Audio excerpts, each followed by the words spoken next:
Number 2. David Christopher Bird was a 55-year-old American journalist who covered energy markets for the Wall Street Journal.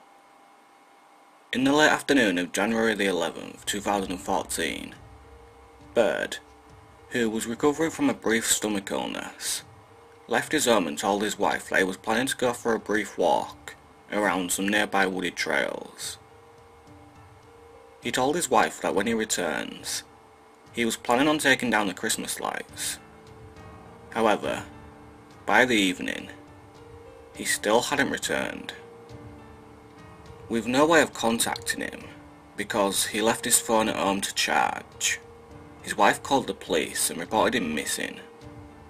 Local search efforts were delayed due to the severe winter weather, and they were unable to find any trace of him. A few days after his disappearance, it was reported that his credit card had been used in Mexico. However, they later learned that the card had not been used. It had instead been hacked. His family believed that his disappearance was not an accident, and somehow related to his work.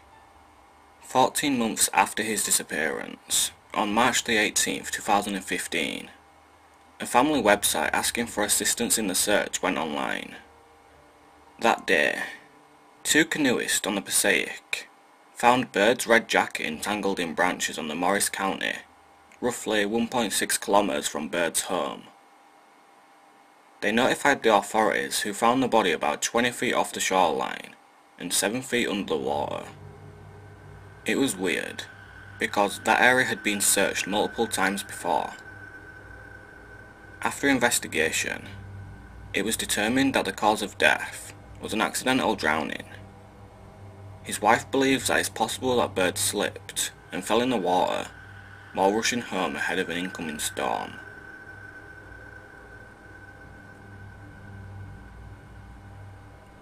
Number 1.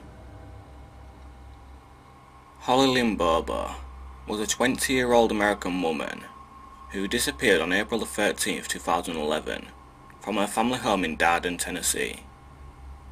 She was last seen alive by her brother shortly before 8 AM as she was walking into the woods outside of her home with a man wearing camouflage.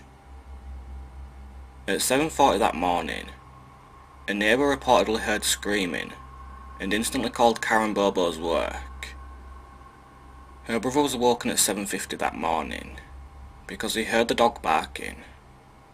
So he looked outside and saw a man with Holly, who he thought was her boyfriend. He says that Holly sounded very upset, and he was doing most of the talking. The only words he could make out from Holly were, "No, why?" He had believed that the two were breaking up. Karen Bobo then phoned Holly's brother at some point and said, "Clint, that's not Drew. Get a gun and shoot him." To which Clint replied, "You want me to shoot Drew?" Still believing it was her boyfriend. Karen tried calling 911. However, because she was calling from work, she reached a dispatcher in the wrong county. At home, Clint saw the man dressed in camouflage walking with Holly towards the woods. He tried contacting Holly and her boyfriend on their phones, but neither of them answered. Clint described the man to be between 5'10" and 6 foot tall, and from about 180 to 200 pounds. After calling 911, Clint got a loaded pistol and went outside, where he found a pool of blood near Holly's car. Extensive searches of the area were made following her disappearance, without any result, except a lunchbox that was believed to have been hers, found in a creek approximately 8 miles from her home. In September of 2014, Bobo's remains were found by ginseng hunters in a wooded area of northern Decatur County, Tennessee, nearly 20 miles from Darden. One of the men who found the remains said he saw a large bucket in the woods, which he upturned. He then spotted Bobo's remains spread on the ground behind him. Details of the contents of the bucket have never been released, but in an interview, the man said he was disturbed by what he had found. Well, anyway guys, that's it for this video.